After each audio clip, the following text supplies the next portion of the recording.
దేవుడు ఈ లోకంలో ప్రతి ఒక్కరి విషయంలో ఒక ఖచ్చితమైన ఉద్దేశాన్ని కలిగి ఉన్నాడు. దానిని గుర్తించినప్పుడే అటువంటి జీవితము అర్థవంతంగా మారుతుంది. దేవుడు పిలిచినప్పుడు సాకులు చెప్పడము సమంజసమేనా? ఈ విషయాలను పరిశీలిద్దాం.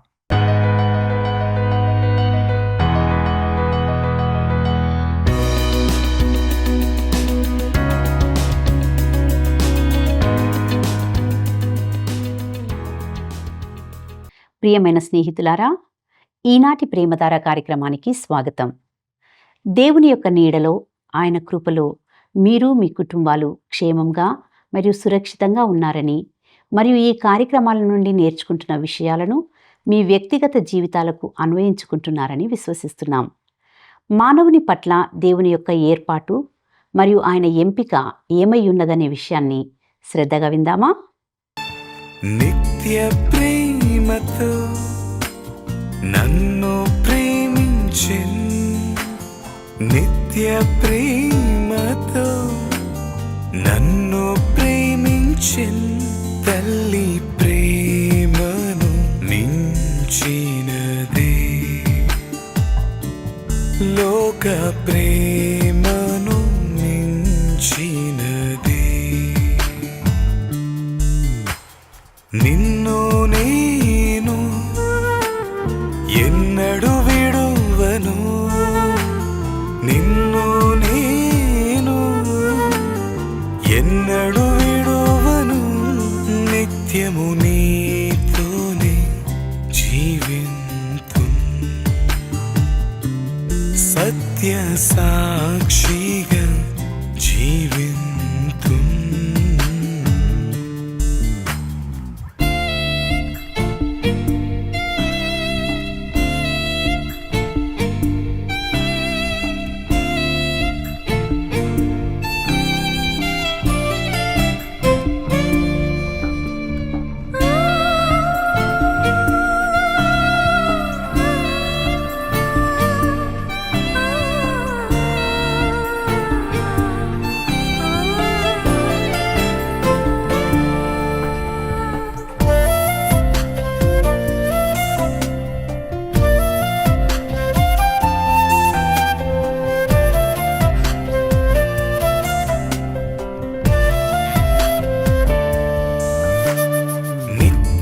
రక్షణతో నన్ను రక్షించెన్, నిత్య రక్షణతో నన్ను రక్షించెన్. ఏక రక్షకుడు యేసే, లోక రక్షకుడు యేసే. నీ చిత్తమును చేయుటకై, నీ పోలికగా ఉండుటకై, నీ చిత్తమును చేయుటకై, నీ పోలికగా ఉండుటకై నా సర్వము నీకే అర్పింతున్. పూర్ణానందముతో నీకే అర్పింతున్.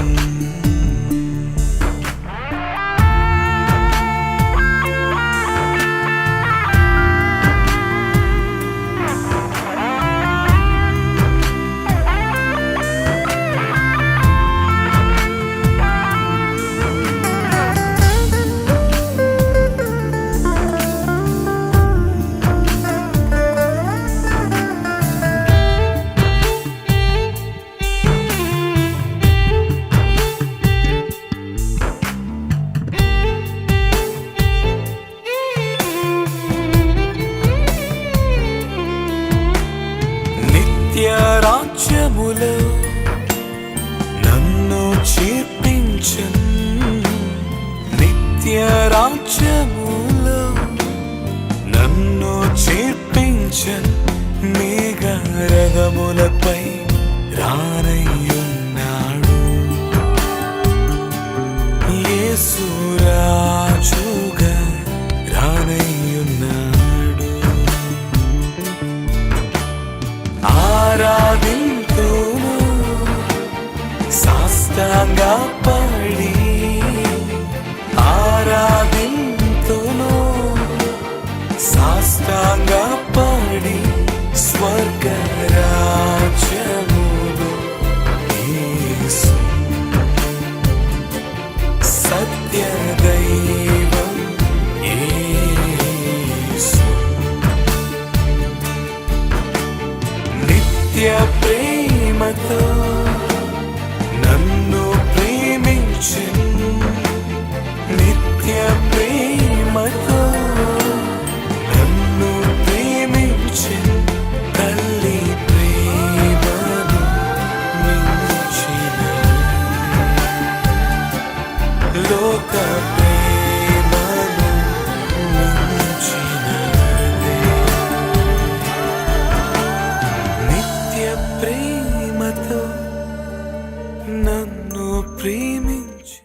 క్రీస్తునందు ప్రియమైన ప్రేమధార టీవీ వీక్షకులందరికీ మన రక్షకుడైన యేసు క్రీస్తు శక్తిగల నామంలో శుభములు తెలియజేస్తున్నాం.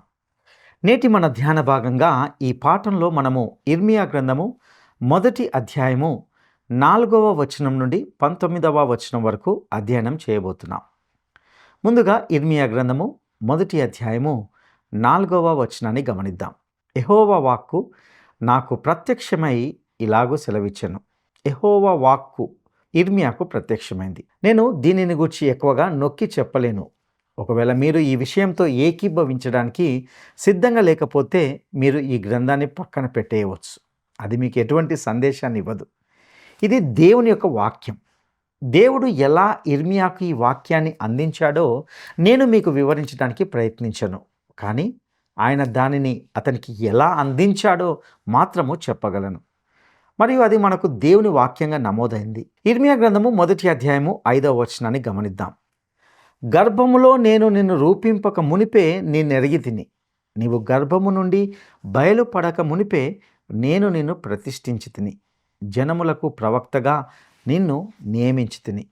ప్రియులారా, ఈ మాటలను జాగ్రత్తగా గమనించాలి. ఈరోజు చాలామంది ఒక బిడ్డ ఎప్పుడు బిడ్డగా పరిగణించబడుతుంది అని ప్రశ్నిస్తున్నారు. మీకు చెప్పాలి, గర్భము ధరించిన క్షణంలోనే ఒక బిడ్డ జీవితం ప్రారంభమవుతుంది. కీర్తనల గ్రంథం 139 ఒకసారి చదువుదామా? 139 కీర్తన 15వ వచనంలో దావీదు చెప్పాడు, నేను రహస్యమందు పుట్టిన నాడు, భూమి యొక్క అగాధ స్థలంలో విచిత్రంగా నిర్మింపబడిన నాడు, నాకు కలిగిన ఎముకలను నీకు మరుగై ఉండలేదు. అనగా అతను తల్లి గర్భంలో అతను రూపుదిద్దుకున్నాడు మరియు ఆ క్షణంలోనే జీవం ప్రారంభమైంది. ఇక్కడ ఒక సత్యాన్ని గ్రహించాలి. ఎవరైనా తల్లి ప్రాణానికి ముప్పు ఉన్నప్పుడు తప్ప మరింకే కారణం చేతనైనా గర్భ విచ్ఛితికి తలపడితే అది దేవుని కోణంలో హత్యగానే పరిగణించబడుతుంది. దేవుడు ఇర్మియాతో అన్నాడు, నీవు పుట్టకముందే నేను నిన్ను తెలుసుకున్నాను, సేవ కొరకై నేను నిన్ను పిలిచాను, అభిషేకించాను అని అన్నాడు. ఇది దేవుడు ఇర్మియా జీవితంలోనూ అలాగే మన జీవితంలోనూ దేవుడు కలిగి ఉన్న సార్వభౌమత్వాన్ని తెలియజేస్తుంది. ఇంతకీ ఇప్పుడు దేవుడు ఇర్మియాతో ఇవన్నీ ఎందుకు చెప్తున్నాడు? నా స్నేహితులారా, దేవుడు ఇర్మియాను యూదా ప్రజలు అంగీకరించలేని, తిరస్కరించే ఒక సందేశం ఇవ్వమని కోరబోతున్నాడు. దేవుడు ఇర్మియాను రాబోతున్న వాటి కొరకు సిద్ధపరుస్తున్నాడు.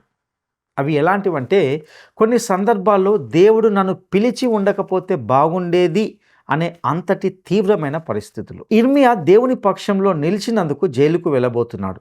దేవుడు ఇర్మియాకు ఇచ్చిన సందేశం అతని గుండెను చిన్నాభిన్నం చేస్తుంది. ఎందుకంటే అతడు తన ప్రజలను ప్రేమించాడు కాబట్టే వారికి రాబోయే విపత్తును గురించి చెప్పడానికి అది అతనికి ఎంతో వేదనను కలిగిస్తుంది. ప్రభునందు ప్రియులారా, దేవుని ఎంపిక ఎంత విశేషమైనదో గమనించండి. తన సందేశాన్ని తీసుకువెళ్ళడానికి దేవుడు ఎలాంటి మెత్తని మనసున్న వ్యక్తిని కోరుకున్నాడో చూడండి. పూర్వము ఆహాబు మరియు యెజబేలు యొక్క రాజసభకు దేవుడు ఏలియా అనే కఠినమైన ఉడికిపోయే ప్రవక్తను పంపాడు. కానీ యూదా రాజ్యం చెరలోకి వెళ్లే ముందు దేవుడు తన ప్రజలకు తాను వారిని ప్రేమిస్తున్నానని, వారిని రక్షించి విడిపించాలనుకుంటున్నానని తెలియజేయాలనుకుంటున్నాడు. ఈ కారణంగానే దేవుడు ఇర్మియాను ఎంచుకున్నాడు. కాబట్టి దేవుడు ఇర్మియాకు ధైర్యం కలిగించడానికి ఈ మాటలు చెప్పాడు. ప్రభు అన్నాడు, ఇర్మియా, ముఖ్యమైన విషయం ఏమిటంటే నేనే నిన్ను పిలిచాను, నేనే నిన్ను నియమించాను, నేనే నిన్ను ప్రతిష్ఠించాను అని అంటున్నాడు. ఇక్కడ ప్రతిష్ఠించుట అనే మాటకు దేవుడు వాడుకొనుటకు, ప్రత్యేకించబడుట అని అర్థం. పూర్వము ప్రత్యక్షపు గుడారంలో వాడబడిన పాత పాత్రలు, గరిటెలు దేవుని సేవలో వాడబడ్డాయి. అవి పరిశుద్ధ పాత్రలుగా, ప్రతిష్ఠిత పాత్రలుగా పిలువబడ్డాయి. వాస్తవానికి చూడ్డానికి అవి పాతవిగా, సొట్టలు పడినవిగా కనిపించినప్పటికీ అవి పరిశుద్ధమైనవిగా ఎందుకు పిలువబడ్డాయి? ఎందుకంటే అవి దేవుని కొరకు వాడబడ్డాయి. దేవుడు వాడుకోవడానికి ఏది ప్రత్యేకించబడినప్పటికీ అది ప్రతిష్ఠించబడుతుంటున్నది. దేవుడు ఇర్మియాతో ఇలా అన్నాడు, ఇర్మియా, నీవు పుట్టకముందే నేను నిన్ను నా పని కోసము ప్రత్యేకపరుచుకున్నాను. కాబట్టి నీవు ఇవ్వబోయే సందేశం ఫలితం గురించి ఆందోళన చెందకు. నీవు కేవలము సందేశాన్ని మాత్రము ఇవ్వు చాలు అని అన్నాడు. స్పష్టంగా చెప్పాలంటే దేవుని పిల్లలుగా నా నుండి నీ నుండి దేవుడు కూడా ఇదే ఆశిస్తున్నాడు. ఈ లోకంలో దేవుడు మనకు ఇచ్చిన బాధ్యతను నెరవేర్చే వారమై ఉండాలి, కానీ ప్రజలు ఏమనుకుంటారో అని ఆలోచించడం మన పని కాదు. దేవుని వాక్యాన్ని ఉన్నది ఉన్నట్లుగా అందించడమే మన బాధ్యత. ఇక ఇతరులను ఒప్పించే బాధ్యత పరిశుద్ధాత్మునిది. ఏది ఏమైనప్పటికీ దేవుని వాక్యాన్ని ప్రకటిస్తున్నప్పుడు నీవు కేవలము దేవునికే బాధ్యుడవు. దేవుడు ఇర్మియాతో జనములకు ప్రవక్తగా నిన్ను నియమించితిని అని అన్నాడు. ప్రభువు చెప్పిన ఈ మాట ఇర్మియాకు అధికారాన్ని ఇచ్చింది. ఇది అతనికి గొప్ప ప్రోత్సాహాన్ని, చీకటిలో గొప్ప ధైర్యాన్ని కలిగించింది. ఇక ఇప్పుడు ఇర్మియా యొక్క ప్రతిస్పందనని తెలుసుకుందాం. ఇర్మియా గ్రంథము 1వ అధ్యాయము 6వ వచనం. అందుకు అయ్యో ప్రభు అయిన యెహోవా, చిత్తగించుము, నేను బాలుడనే, మాటలాడుటకు నాకు శక్తి చాలదని నేను అనగా. ప్రియులారా, ఈ మాటలను గమనించారా? బహుశా ఇర్మియా ఆ సమయంలో 20 సంవత్సరాల వయసు ఉండవచ్చు, కానీ ఈ వాక్యము మీకు అలా అనిపించకపోవచ్చు. వాస్తవానికి అతడు మనము ఊహించే బాలుడు కాదు. బాలుడు అనే మాటకు యవ్వనుడు అని జకర్యా గ్రంథము 2వ అధ్యాయము 4వ వచనంలో తర్జుమా చేయబడింది. ఇక్కడ ఇర్మియా నిజంగా ఒక యువకుడు. అతని ఉద్దేశం ఏమిటంటే, నేను ఒక యువకుని, అనుభవం లేనివాడిని, నేను అలాంటి పనిని చేయగల సామర్థ్యం లేనివాడిని, నేను దీనికి సిద్ధంగా లేను అనేది అతని అభిప్రాయం. ఇర్మియా పలికిన మాటలు వింటుంటే మనకు ఒక సత్యం అర్థమవుతుంది. అదేమిటంటే, నేను చేయలేను, నేను అసమర్థుణ్ణి అన్న వ్యక్తినే దేవుడు వాడుకుంటాడు. కానీ నేను అన్నీ చేయగలను, సమస్తం నా వల్ల అవుతుంది అని అనుకున్న వాళ్ళను దేవుడు ఎన్నడూ వాడుకోడు. ఒక యవనస్తుడైన సేవకుడు సేవలో చాలా అనుభవం ఉన్న మరొక సేవకుని దగ్గరికి వచ్చాడు. ఆ యవనస్తుడైన సేవకుడు అదే పట్టణంలోని మరొక సేవకునిపై అసూయతో నిండిపోయి ఇలా అన్నాడు, నేను అతని కంటే మంచి ప్రసంగికుడిని, నేను అతని కంటే మంచి సేవకుడను, నేను అతని కంటే మంచిగా మాట్లాడగలను. దేవుడు ఆ మనిషిని ఎందుకు వాడుకుంటున్నాడు, మరియు నన్ను ఎందుకు వాడుకోవడం లేదు? నా పరిచర్య రోజు రోజుకు బలహీనమవుతుంది అని ఆ అనుభవం కలిగిన సేవకుని అడిగాడు. అందుకు ఆ పెద్ద సేవకుడు అతనితో ఇలా చెప్పాడు, నేను స్వయంగా చేయగలనని భావిస్తున్నావు. నీవు ఏ సేవకుడిపై అసూయపడ్డావో అతడు దేవుని సేవను తనే స్వయంగా సమస్తాన్ని చేయగలనని నమ్మేవాడు కాదు. కాబట్టే దేవుడు ఎప్పుడు అలాంటి వ్యక్తులనే వాడుకుంటాడు. సాధారణ వ్యక్తులు తమ భయము, ఆందోళనకు లోనైనప్పటికీ, వారు అనుభవం లేని వారైనప్పటికీ, వారు అసమర్థులుగా ఉన్నప్పటికీ ఆయనను విశ్వసిస్తే, ఆయనకు విధేయత చూపిస్తే, ఆయన వాక్యాన్ని ప్రకటిస్తే, దేవుడు తన అసాధారణ పనిని సాధించడానికి వాడిని ఉపయోగించుకుంటాడు. దేవుడు ఈ లోకంలోని బలహీనమైన వాటినే ఎంచుకుంటాడు. ప్రియులారా, ఇక్కడ గమనించండి, ఇర్మియా తనను తాను అసమర్థుడిగా, అనర్హుడిగా, సిద్ధంగా లేనివాడిగా భావించాడు. ఇక అతనికి దేవుడిచ్చిన జవాబు ఏమిటో గమనిద్దాం. ఇర్మియా గ్రంథము 1వ అధ్యాయము 7వ వచనం. యెహోవా నాకీలాగు సెలవిచ్చెను, నేను బాలుడను అనవద్దు, నేను నిన్ను పంపు వారి యొద్దకు నీవు పోవలెను, నేను నీకు ఆజ్ఞాపించిన సంగతులన్నీ చెప్పవలెను. ఈ వచనాన్ని గమనించారా? నేటి దినాల్లో ఎన్నో ఉదారవాదుల సంఘాలు, బోధకులు వాక్యాన్ని వక్రీకరించి తమకిష్టమైన రీతిగా సొంత వాక్యాన్ని బోధిస్తున్నారు. అయితే ఒక విషయాన్ని జాగ్రత్తగా గమనించాలి. దేవుని మాటలను మనం పలికితేనే దేవుడే మాట్లాడినట్లు, లేదంటే అబద్ధం మాట్లాడినట్లుగా గ్రహించాలి. దేవుని మాటలు పలికితే అవి ఎన్నడూ నిరర్ధకం కావు. ఇక ఇర్మియా గ్రంథము 1వ అధ్యాయము 8వ వచనాన్ని గమనిద్దాం. వారికి భయపడకుము, నిన్ను విడిపించుటకు నేను నీకు తోడై ఉన్నాను, ఇదే యెహోవా వాక్కు. ఇక్కడ దేవుడు ఇర్మియాతో భయపడకు, నేను నిన్ను రక్షించడానికి నీతో ఉన్నాను అని చెప్పాడు. నేటి దినాల్లో మనకు దేవుడు తన వాక్యంలో రాసిన దాన్ని నిర్భయంగా, నిష్కాపట్యంగా ప్రకటించే సేవకులు చాలా అవసరం. అదే ఆయన మనల్ని అడుగుతున్నది. ఒక విధంగా ఇది సాధారణమైన పని, మరొక విధంగా ఇది చాలా కష్టమైన పని. అంత మాత్రమే కాకుండా దేవుడు ఇర్మియాతో, చూడు, నేను నీ పక్షంగా నిన్ను విడిపించుటకు నేను నీకు తోడుగా ఉన్నాను అని చెప్తున్నాడు. జాన్ నాక్స్ అనే దైవ సేవకుడు ఇలా అన్నాడు, దేవునితో కలిసి ఒక్క వ్యక్తి ఉన్నా అది అధిక సంఖ్యాకులుగా ఎక్కువ మందిగానే పరిగణించబడుతుంది. ఇది ఎల్లప్పుడూ నిజం.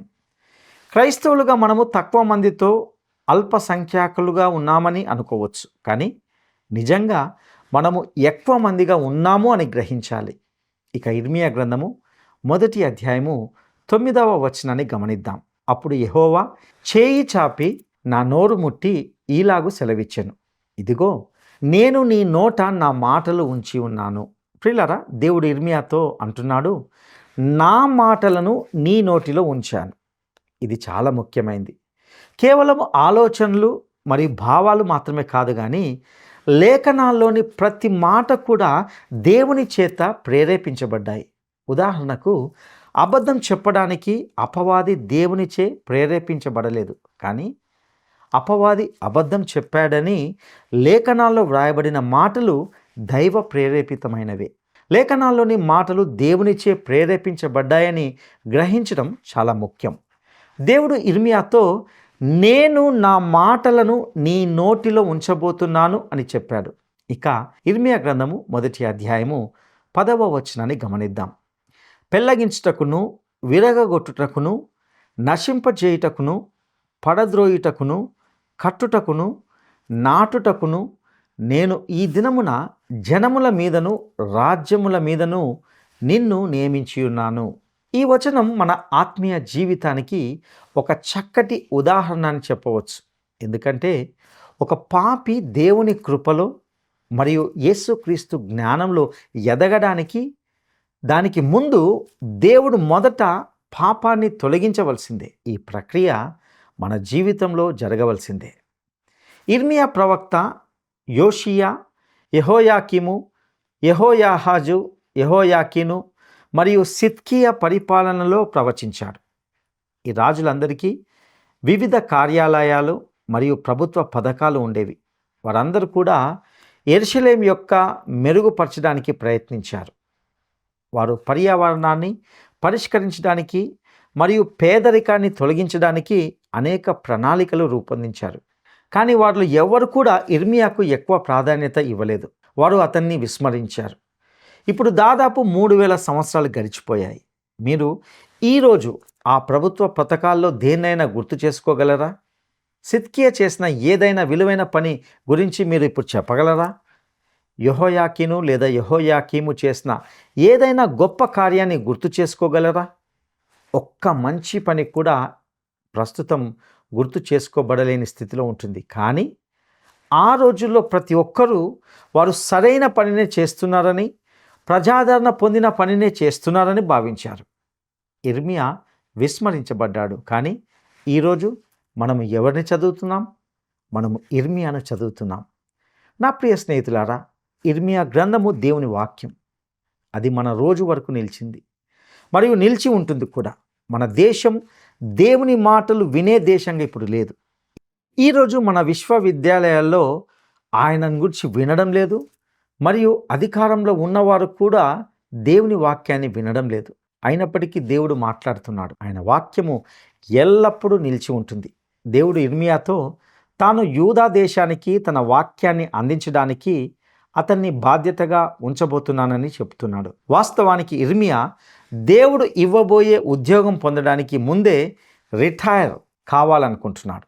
దేవుడు ఇప్పుడు ఇర్మియాకు ప్రవక్త పదవికి బాధ్యతకు సంబంధించి 2 గొప్ప దర్శనాలను ఇస్తున్నాడు.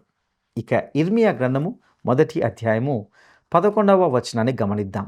మరియు యెహోవా వాక్కు నాకు ప్రత్యక్షమై, ఇర్మియా నీకు ఏమి కనబడుచున్నదని సెలవిచ్చెను. అందుకు బాదాము చెట్టు చువ్వ కనబడుతున్నదని నేను అనగా. ఇక్కడ బాదాము చెట్టును మేల్కొల్పేవాడు లేక కావలివాడు లేక గమనించువాడు అని పిలిచేవారు. ఎందుకంటే వాస్తవానికి ఇది శీతాకాలంలో మొదలై వసంతకాలంలో పుష్పించే మొదటి చెట్టు. బాదాము చెట్టు వలె ఇర్మియా ఒక అలారము గడియారంగా మేల్కొల్పేవాడు అయ్యాడు. అతడు ప్రజలను మేల్కొల్పడానికి ప్రయత్నించబోతున్నాడు. కానీ వారు మేల్కొనడానికి ఇష్టపడలేదు. నిద్రలో ఉన్న ఎవరికి మేల్కోవడం ఇష్టం ఉండదు. అలారం, గడియారం ప్రపంచంలో అత్యంత అయిష్టమైన వస్తువుల్లో ఒకటి. ఇర్మియా యూదా దేశానికి ఒక మేల్కొల్పేవాడు కాబోతున్నాడు. ఇక ఇర్మియా గ్రంథము 1వ అధ్యాయము 12వ వచనాన్ని గమనిద్దాం. యెహోవా, నీవు బాగుగా కనిపెట్టితివి, నేను చెప్పిన వాక్యంను నెరవేర్చుటకు నేను ఆతురపడుచున్నాను అనెను. ఇక్కడ దేవుడు చెప్పాడు, ఇర్మియా, నీవు చెప్పింది సరి అయినదే. నేను నీకు వారిని మేల్కొల్పించే మాటను ఇస్తాను, అది వారిని నిద్రలో నుండి లేపుతుంది అని అన్నాడు. ఇక ఇర్మియా గ్రంథము 1వ అధ్యాయము 13వ వచనాన్ని గమనిద్దాం. రెండవ మారు యెహోవా వాక్కు నాకు ప్రత్యక్షమై, నీకేమి కనబడుచున్నదని సెలవీయగా, నేను మసలుచున్న బాణ నాకు కనబడుచున్నది, దాని ముఖము ఉత్తరం దిక్కునకు తిరిగి ఉన్నది అని అంటిని. ప్రియులారా, గమనించారా? ఇంతకీ ఇక్కడ ఆ మసలుచున్న బాణ అంటే ఏమిటి? ఇర్మియా కాలంలో ఇటు ఐగుప్తు కానీ అష్షూరు కానీ దక్షిణ రాజ్యమైన యూదాకు అంతగా ప్రమాదకరంగా లేకుండినవి. కానీ ఫలవంతమైన సారవంతమైన భూమి కలిగిన ఉత్తర ప్రాంతంలో ఒక మసలుచున్న బాణ ఉంది. అది ఎదుగుచున్న శక్తిగా ఉన్నటువంటి బబులోను. ఇది చివరికి యూదాను నాశనం చేయబోతుంది. తన ప్రజలకు, వారి దేశానికి ఏమి జరగబోతుందో నిరంతరం హెచ్చరించడము ఇర్మియా యొక్క పని అయ్యింది. ఇక ఇర్మియా గ్రంథము 1వ అధ్యాయము 14-15 వచనాలను గమనిద్దాం. అందుకు యెహోవా ఈలాగు సెలవిచ్చెను, ఉత్తర దిక్కు నుండి కీడు బయలుదేరి ఈ దేశ నివాసులందరి మీదికి వచ్చును. ఇదిగో, నేను ఉత్తర దిక్కుననున్న రాజ్యముల సర్వ వంశస్థులను పిలిచెదను. వారు వచ్చి ప్రతి వాడును యెరూషలేము గుమ్మములలోను యెరూషలేము చుట్టూనున్న ప్రాకారములన్నిటికీ ఎదురుగాను యూదా పట్టణములన్నిటికీ ఎదురుగాను తమ సింహాసనములను స్థాపింతురు. 1 శతాబ్దం ముందు దేవుడు యెరూషలేమును రక్షించాడు. ఇప్పుడు అబద్ధ ప్రవక్తలందరూ కలిసి ఇటు అటు పరిగెత్తుతూ ఆయన మళ్ళీ ఇప్పుడు కూడా అలాగే చేస్తాడు అని చెబుతూ ఉండినారు. గతంలో ఉన్న దేవుని ప్రవక్తలందరూ అనగా హోషేయ, యోవేలు, ఆమోసు, మీకా మరియు నహూము, యెషయా ప్రవక్తకు సమకాలీనులైన వారందరూ కూడా ఇప్పుడు లేరు. జెఫన్యా మరియు హబక్కుకు ఇంకా జీవించి ఉన్నారు. యెహెజ్కేలు మరియు ఓబద్యా కూడా ఇర్మియాతో సమకాలికులే. దానియేలు కూడా తర్వాత ప్రవచిస్తాడు. కానీ ఈ సమయంలో ఇర్మియా ఒక్కడే ఒంటరిగా నిలిచాడు మరియు ఈ దేశంపై రాబోయే తీర్పులను ప్రకటించడానికి అతడు ఒక్కడే నియమించబడ్డాడు. ఇంతకీ అతడు ఎలా నియమించబడ్డాడో, తన తీర్పును ఎలా ప్రకటించాడో ఇర్మియా గ్రంథము 1వ అధ్యాయము 16-18 వచనాల్లో గమనిద్దాం. అప్పుడు యెరూషలేము వారు నన్ను విడిచి అన్య దేవతలకు ధూపం వేసి తమ చేతులు రూపించిన వాటికి నమస్కరించుటయను తమ చెడుతనమంతటిని బట్టి నేను వారిని గూర్చిన నా తీర్పులు ప్రకటింతును. కాబట్టి నీవు నడుము కట్టుకొని నిలువబడి నేను నీకు ఆజ్ఞాపించినదంతయు వారికి ప్రకటన చేయుము. భయపడకుము, లేదా నేను వారి ఎదుట నీకు భయం పుట్టింతును. యూదా రాజుల యొద్దకు గాని ప్రధానుల యొద్దకు గాని ఈ దేశం అంతటిలో నీవెక్కడికి పోయినను ప్రాకారము గల పట్టణముగాను ఇనుప స్తంభముగాను ఇత్తడి గోడలుగాను నీ ఉండునట్లు ఈ దినమున నిన్ను నియమించి ఉన్నాను. ప్రియులారా, ఇర్మియా ఇంతవరకు ప్రభువు నుండి సహాయాన్ని, దిశా నిర్దేశాన్ని, ధైర్యాన్ని మరి ప్రోత్సాహాన్ని పొందుకున్నాడు. ఇప్పుడు పనిని ప్రారంభించమని ప్రభువే తనకు ఒక ఆజ్ఞ రూపంలో ఇస్తుంటున్నాడు. ఇర్మియాకు దేవుడు స్పష్టమైన ఆజ్ఞనిచ్చాడు. అదేమిటంటే, భయము నిన్ను నిరుత్సాహపరచకుండా జాగ్రత్త పడు. ఒకవేళ భయపడితే గనుక నిజంగానే నేను నీకు భయాన్ని కలగజేస్తాను అని అంటున్నాడు. యెహోవా యందలి భయము మానవుని భయాలకు సరైన విరుగుడు. దేవుడు మనకు శత్రువుగా ఉండడం కంటే లోకములోని మనుషులందరూ శత్రువులైనా మేలే. ఇంతకీ సందేశానికి ప్రతిస్పందన ఏమిటి? ఇర్మియా గ్రంథము 1వ అధ్యాయము 19వ వచనాన్ని గమనిద్దాం. వారు నీతో యుద్ధం చేతురు గాని నిన్ను విడిపించుటకు నేను నీకు తోడై ఉన్నందున వారు నీ పైని విజయము పొందజాలరు. ఇదే యెహోవా వాక్కు. ఇక్కడ ఇర్మియాతో ప్రభు అన్నటువంటి మాట ఏమిటంటే, ముందుకు సాగు, ఇర్మియా, వారు నీకు వ్యతిరేకంగా ఉంటారు, వారు నీ సందేశాన్ని వినరు, కానీ నీవు మాత్రము వారికి సందేశాన్ని ఇవ్వు. ఇర్మియా తాను ప్రవక్త పదవికి అనర్హుడని మరియు సామర్థ్యం లేనివాడని భావించాడు. దేవుడు మాత్రము నేను నా మాటలను నీ నోటిలో ఉంచుతాను మరియు నీవు నా మాటలను ప్రకటించాలి అని అంటున్నాడు. ప్రియా సహోదరి సహోదరుడా, ప్రభువునందు నా తోటి జత పనివారైన మనమందరము ఇర్మియా ద్వారా మనము జ్ఞాపకం చేయబడుతున్న విషయం ఏమిటంటే, ఏ సేవకుడైనా తాను దేవుని వాక్యాన్ని ఇస్తున్నానని ఖచ్చితంగా తెలుసుకున్నంత వరకు కూడా వాక్యము చెప్పడానికి ధైర్యం చేయకూడదని నేను కోరుతున్నాను. అతనికి ఏమైనా సందేహాలు ఉంటే లేదా తన సొంత ఆలోచనలు ఇవ్వాలని కానీ ఉదారవాద సామాజిక సువార్తను ప్రకటించాలని కానీ భావిస్తే అతను ప్రసంగ వేదికకు దూరంగా ఉండాలి. అతడు ఎంత గొప్ప ఉపన్యాస శాస్త్రము, వ్యాఖ్యాన శాస్త్రము, ధర్మశాస్త్రము లేదా వేదాంత శిక్షణ పొందినప్పటికీ తాను దేవుని వాక్యాన్ని ఇస్తున్నాను అనే నమ్మకం లేకుంటే అతడు ప్రసంగ వేదిక నుండి దూరంగా ఉండడమే ఉత్తమం. ఇది చాలా ముఖ్యం. ఇర్మియా తాను దేవుని వాక్యాలనే ఇస్తున్నాను అని ఖచ్చితంగా నమ్మగలిగాడు. ఈ వాక్య సందేశాలు మీ ఆధ్యాత్మిక జీవితాలకు ఆశీర్వాదకరంగా ఉండాలని ఆశిస్తున్నాం.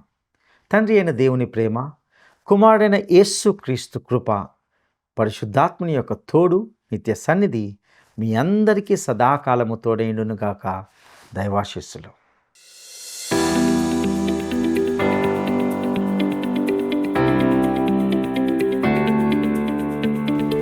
ఇర్మియా చూచిన మసలుచున్న బాణ దేనిని సూచిస్తున్నది? ఇర్మియా చూచిన మసలుచున్న బాణ దేనిని సూచిస్తున్నది? 1 ఐగుప్తును, 2 బబులోనును, 3 అష్షూరును. ఈ ప్రశ్నకు సరైన జవాబును ఈ వాట్సాప్ నంబర్కు పంపండి. మా వాట్సాప్ నంబర్ 9339952570. ఈరోజు బైబిలు అధ్యయన కార్యక్రమం మీకు ఆశీర్వాదకరంగా ఉందని మరియు అందులోని సత్యాలు మీ హృదయాలను స్పృశించాయని నమ్ముతున్నాం. ఈ కార్యక్రమానికి సంబంధించి లేక మీ వ్యక్తిగత సమస్యలకు సంబంధించి మీకు ఏవైనా ప్రశ్నలు కానీ లేదా సందేహాలు కానీ ఉంటే క్రింద ఇవ్వబడిన ఫోన్ నంబర్కి కాల్ చేయండి. మీ అభిప్రాయాన్ని మేము విలువైనదిగా భావిస్తున్నాం. మీ ఫోన్ కాల్ కోసం ఎల్లవేళలా మేము వేచి ఉంటాం. సత్యవంతుడైన దేవుడు మీకు తోడయ్యుండి నడిపించునుగాక. ఆమేన్. ఈ కార్యక్రమం మీకు నచ్చిందా? అయితే వెంటనే మిస్డ్ కాల్ ఇవ్వండి. బహుమతి పొందే విజేత మీరే కావచ్చు.